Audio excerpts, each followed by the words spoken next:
Hablando de este cuadro presentado por la estrella, por el diario La Estrella de Panamá, de cómo se está manejando el presupuesto general municipal, el presupuesto municipal y todos los problemas que hay dentro de los presupuestos municipales. Le estaba comentando a ustedes y a Virna lo que pasó en Santiago de Veraguas, lo que acaba de pasar en Colón, lo que ha pasado en Arreján, donde hoy hay la presentación de una demanda anticorrupción en contra de la alcaldesa. Pues sobre eso, hoy tenemos a Pierre Jansson. Él es representante de uno de los corregimientos más jóvenes de la ciudad de Panamá, el corregimiento de Don Bosco. Bueno, y allí de todo, crisis de agua, pues delincuencia aumentando en el sector, y a pesar de eso, pues la esperanza de un desfile navideño. Pierre, bienvenido a Next Noticias y buenos días. Muchas gracias por la bienvenida, muchas gracias por la cortesía y la entrevista. Aquí estamos para poder colaborar y comunicarle a todos los interesados, a todas las personas que nos están sintonizando. Actualmente, representante, iniciando con el tema del agua, es un problema grave en el sector. Son muchos los panameños que a diario se quejan, sobre todo a las redes sociales, y copian precisamente al IDAN que les dé respuesta. ¿Qué es la realidad? ¿Cuál es la realidad de Don Bosco actualmente en esa dirección? Mire, yo creo que, o sea, no es un secreto que el tema del agua potable en Panamá es un problema a nivel de ciudad grande. A pesar de eso, sentimos que las administraciones anteriores, yo creo que no le han dado la prioridad para poder buscar las soluciones permanentes que perduren en el tiempo a el tema del abastecimiento del vital líquido para todo el mundo. Y Don Bosco no se escapa de esa realidad. Nosotros lastimosamente tenemos hoy en día ha incrementado la cantidad de sectores y de barrios dentro del corregimiento que no tienen acceso al agua, que se les va el agua por horas durante los días o los días de alta demanda, por decir algo, fines de semana o días libres para la población laboral. Esos días no tienen agua. Entonces es un tema complicado.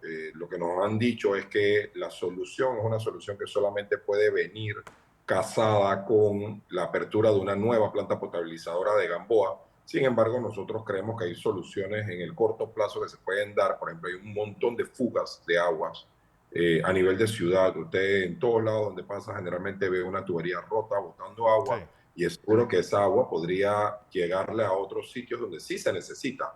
¿Me explico? Entonces, entendemos también que hay un tema de recursos en la entidad para poder hacerle frente a estas soluciones, pero yo creo que trabajando en conjunto con todos los actores, una solución interinstitucional, podríamos llevar adelante soluciones mucho más rápidas y poder darle una solución definitiva a este problema que tenemos Es actualmente, que, ¿no? es decir, yo por ejemplo, un amigo fue a Mendoza, y pongo este ejemplo porque me llama la atención, y decía, Mendoza tiene producción de trigo, tiene producción de vino, que necesita una cantidad importante de agua, y se le considera un lugar lluvioso, y caen 200 mililitros de agua al año. Al año.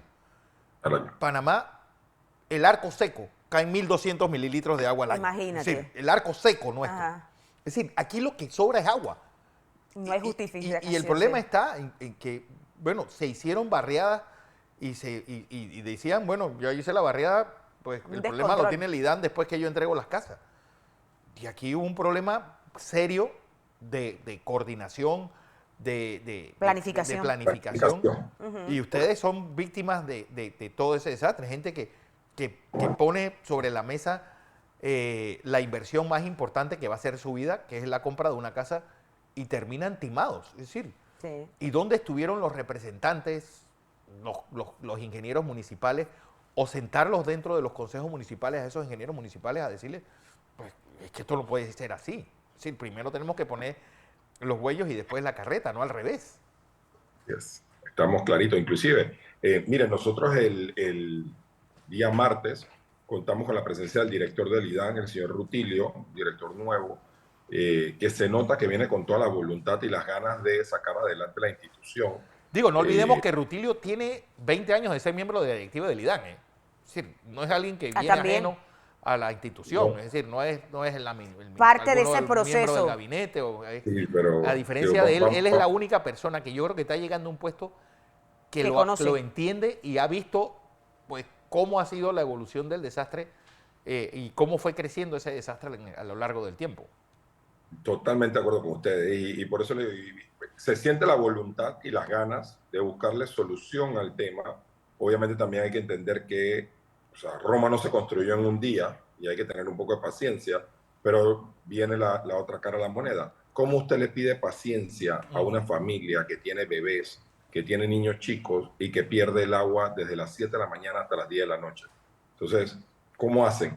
¿Cómo hace para poder atender a ese bebé chiquito un domingo cuando todo el mundo está en casa y quiere hacer los quehaceres de su casa y se ve limitado porque obviamente no tiene el líquido para poder trabajar? Entonces, es un tema complicado, pero Sí. bueno, esperemos que el nuevo gerente empiece a encontrar soluciones en corto, mediano y largo plazo, porque vuelvo y le digo, no es un tema de repartir culpas, y tal cual tú lo decías antes.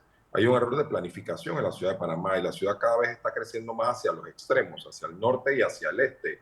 Entonces, si sabemos que estamos creciendo en esas áreas, ¿qué está haciendo la ciudad para organizarse, para empezar a suplir de necesidades básicas a esas áreas extremas? Hoy en día, por ejemplo, comentaba el colega de Chilibre. Sí. Chilibre está al lado de la planta potabilizadora de Chilibre. No, eso E sí es peor irónicamente, la No, cosa. lo de Chilibre Es sí es que una es una cosa vergüenza. tan inaceptable que al lado de la cantidad de barriadas que están sin agua potable en este sector. Señor representante, usted mencionaba el Consejo Municipal este martes y precisamente esta semana se aprobaba el presupuesto general de la alcaldía y había muchas denuncias en la dirección de qué tanto ese recorte que se hizo al presupuesto puede afectar las juntas comunales. Incluso había denuncias por algunos colegas suyos que señalaban que a las juntas comunales capitalinas con menos población iban a estar recibiendo más fondos. ¿Qué fue lo que realmente ocurrió y cuál es la realidad? mira, la realidad es que es la primera vez, vamos a empezar por ahí, que se aprueba un presupuesto municipal donde el municipio se recorta fondos Sí. y va a trabajar con fondos reales. Me explico, aquí no estamos trabajando con un sueño de que uno quisiera, voy a poner este ejemplo, esta analogía, de que yo me voy a ganar $1000 en un año, pero yo me lo quiero gastar hoy. Me explico, aquí se hizo un buen trabajo por el equipo de la alcaldía, se aterrizaron números, obviamente eso requiere sacrificio en muchas áreas donde hubo que hacer recortes, no hay tantas inversiones como uno esperaría que fueran a hacerse, pero yo creo que es un paso en la dirección correcta para poder empezar a trabajar en la ciudad que necesitamos. Eso mismo pasa a nivel de juntas comunales. Sí. Nosotros durante estos 6 meses que acabamos de empezar, tuvimos muchos recortes financieros y nos tocó, ¿sabes?, tratar de hacer mucho con poco. Bueno, y estuvimos trabajando, tratando de suplir las necesidades de las comunidades con un presupuesto muy limitado. Sí existe una desigualdad en la asignación presupuestaria de planillas a las juntas comunales. Pero esto no es un secreto, esto es algo que ha pasado toda la vida desde que yo tengo uso de razón y corresponde en algunas veces a asignaciones políticas por favores políticos o en otros momentos corresponde a que la alcaldía considera que puede hacer esa inversión de más recursos de planilla en algunos corregimientos por distintas razones. Lo que sí es una realidad es que hoy en día existe una desigualdad en las planillas. En las planillas me refiero a el recurso asignado por el municipio para operación dentro de las juntas comunales en el corregimiento. Y la realidad, como yo siempre lo decía, es que aquí, voy a hablar en el caso de Don Bosco, en el caso de Don Bosco nosotros necesitamos más personal para poder atender a la comunidad. Hoy en día tenemos uno de los corregimientos más poblados, tenemos alrededor de 70,000 habitantes, tenemos muchas áreas verdes, las cuales en tiempo de invierno es muy difícil atenderlos con un personal operativo, con una planilla operativa de más de 23 personas.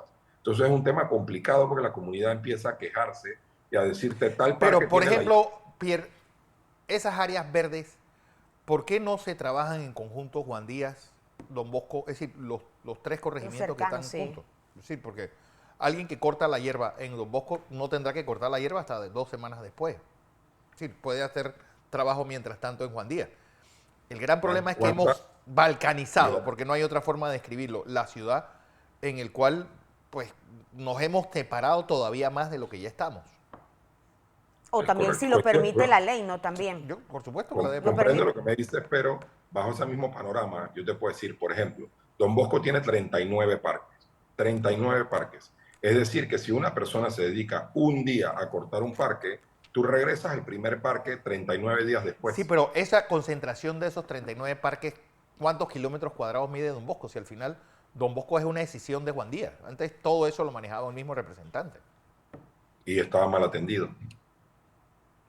Bueno, estaba mal atendido, pero lo que explico. no entiendo es que Es estaba un mal tema, atendido, inclusive, pero me la voy a familia meter- Sucre lleva ahí 45 años de estar manejando ese lugar. Así que mal Bueno. atendidos los propios habitantes creo que no se sentían tan mal atendidos, que lo han ido religiendo permanentemente. en Juan Díaz, y hoy en día no están ahí.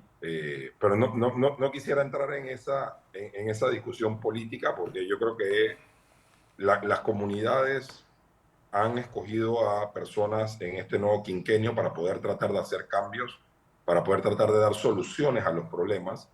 Y en Y esa en esa dirección le materia, pregunto, representante, porque no sé si escuchó previamente aquí hablábamos de la función de los representantes y quizás a eso iba. a ustedes se les solicita más de la población de lo que está permitido que ustedes hagan, o quizás muchos desconocen cuál es la labor que realizan o que realiza un representante en su comunidad. ¿Cuál es la labor específica Correcto. de A un esto, representante? Porque cuando escuchamos las personas hablar de los diputados, dicen, ustedes están para hacer leyes, pero ellos quieren también estar en el tema de la regaladera por temas políticos. En el caso de los representantes, ¿cuál es la función de ustedes?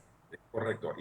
Casualmente ahí iba a ir mi comentario. Antes ustedes hablaban de las funciones de los representantes y hacían mención del tema de la dieta que está pasando en Santiago. Yo te quiero decir algo, o sea, hoy en día un representante hace todo y más de lo que debería. Por ejemplo, somos IDAN, porque cada vez que se va el agua, hay una rotura de tubería o hay alguna situación con el agua, los primeros a los que nos hacen el llamado para buscar una solución es a los representantes. Somos el MOB, porque nos piden reparar las calles, las aceras, lo que sea. Si el IDAN llega hoy en día a solucionar una fuga de agua y hace una intervención en una acera y la desbarata, vamos a ponerlo en esos términos, ellos se retiran y le dicen a la comunidad que la Junta Comunal es la responsable de repararlo. Eso no es una función de la Junta Comunal, y me van a perdonar, eso no es una responsabilidad directa de la Junta Comunal. Nosotros lo hacemos obviamente en un esquema de apoyo, de trabajo, de alianza, pero no puede ser como se lo decía el director casualmente el martes del IDAN, que la solución a un problema cree otro problema, porque eso empieza obviamente a crear otro problema, empieza a lavarse el material que se pone ahí o empieza a crear una lodacera porque se deja la acera o la calle abierta. Sí. Somos MIDES, porque llegan a hacer todo tipo de solicitudes de apoyos sociales, de apoyos que necesitan las familias en algún momento. Somos MEDUCA, porque las solicitudes que tenemos diarias de todos los centros educativos dentro de los corregimientos son innumerables, tanto de apoyos para infraestructura como para apoyos para el personal, apoyos para estudiantes. Entonces, un representante básicamente es como el primer nivel de una comunidad para buscar una solución a los problemas que tiene.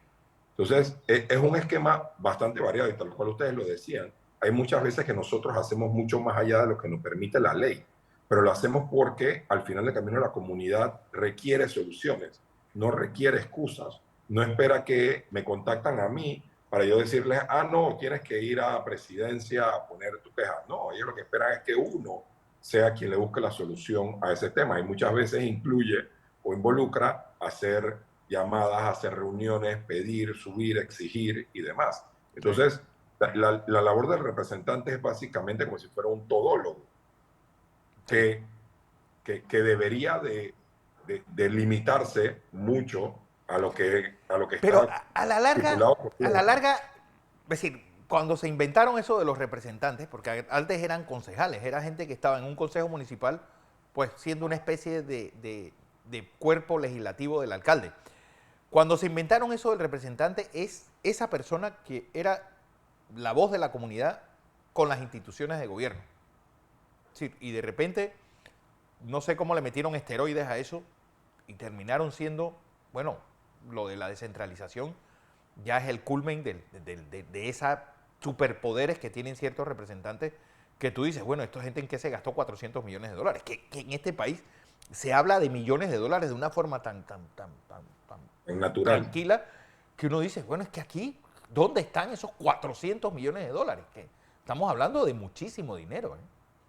Es correcto. Uno esperaría, y me voy a ir a eso puntualmente a un ejemplo, uno esperaría que si una junta comunal donde tiene, voy a decir un número, 50.000 habitantes en promedio, o no, eso es mucho, vamos a decir que 25.000 habitantes, y le asignaron durante el quinquenio pasado 5 o 6 o 7 millones de dólares, uno esperaría que esa comunidad estuviera impecable, que fuera un Impecable. modelo, Es decir, tenía que y la estar impecable. realidad es otra. En el caso de Don Bosco, ¿cuánto se asignó con una Cero, población de 70.000? cero, Cero. cero. ¿Por qué? La Junta Comunal en el quinquenio pasado no recibió un solo dólar de descentralización. Wow. Bueno, eso también está mal. Porque Sí. Correcto. al final, Porque se manejaba políticamente, porque ese esquema de descentralización paralela, el gobierno decidió manejarlo a discreción política. Entonces, los que eran afines al gobierno central recibían el beneficio de la bendición de recibir X cantidad de fondos y los que no eran afines entonces no recibían nada. En el caso de Don Bosco no recibió un solo dólar de descentralización paralela.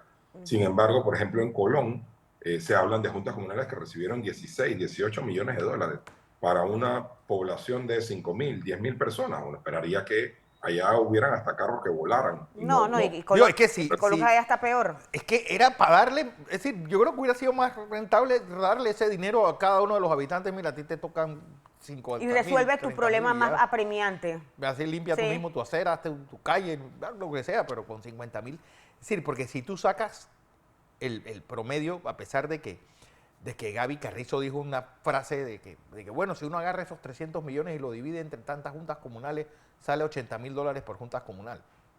Si se hubiera repartido equitativamente, obviamente. Pero no fue así. Es correcto, así es. El Bueno, pro- lo el importante, próximo- representante, es que viene un desfile navideño en Eso, ese año. le iba a preguntar. El 21, Gracias. ¿no? Traemos esperanza. Mire, Ujú.